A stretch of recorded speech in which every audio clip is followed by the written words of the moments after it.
Okay, Torrin did not practice. Lamar and Amir did practice, which was good. Hopefully those guys will be available for us, and it'd be great to get Torrin back as well. As far as practice, once again, we've gotten ourselves way ahead, which is good. Another physical, hard, full pad practice, and so now we can slow back on that and continue more mental focus. And with what will be the Thursday practice tomorrow, and then a second Thursday after that. So we'll need to get our legs back for this game against a very good opponent. How is Dion Bailey doing in your mind? I think Dion's playing extremely well. You know, as you look at our team, I don't know too many teams around the country that you look at your top two leading tacklers are freshmen, and including Dion moving from safety and doing that. It says a lot about him and his preparation, and Joe Barry's done a great job getting him ready, because it's not an easy transition to make, especially in this complicated defense. So it's great, and it speaks volumes of our future there. Is that a good thing if freshmen are leading you in tackles as opposed to more experienced upperclassmen? Yeah, it's okay. It is where we are, and so look at the bright part about that is those guys hopefully will be here for 3 more years after this. So between those two guys starting as freshmen, and Lamar's going to be a great player here, and Anthony, we're redshirting, so he'll have 4 years. It's exciting. We really have, the position has completely changed from the day we walked on campus here. What about another new guy, Isaiah Wiley? How's he doing? Looks good out here today. He did. He was actually the MVP of the day, and did some good things, which was great to see. Maybe he's one of those stories of a guy that pops up during the bye week and takes on the challenge of wanting to play and earn himself some playing time, hopefully. You had mentioned how he was a little bit behind because he couldn't come in at the mid-year. Did the bye week give him a little bit of time to catch up? Yeah, I think it did. He looks more confident.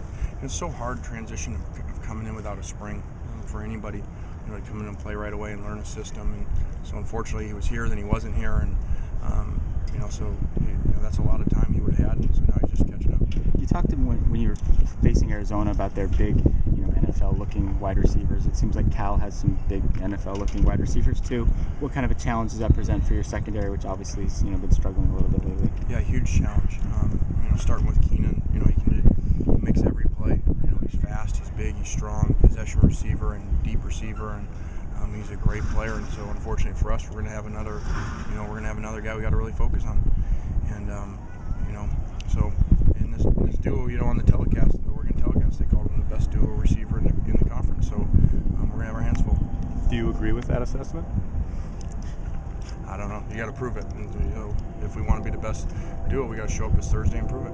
How much of an advantage is it to be able to see Cal on Thursday, Notre Dame on Saturday, your next two opponents, on a bye week where you've got, and the players have a chance to see the next two opponents? Yeah, not that much really, because the film, it's not, the TV copies don't really do anything for our guys, and so we get the film immediately on no matter who we're playing nowadays, so it really doesn't help that much.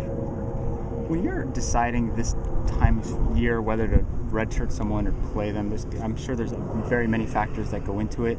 Like what's best for the team, what's best for the kid. Is there any number one factor that you think about more than any other when trying to figure that out? Well, the team first.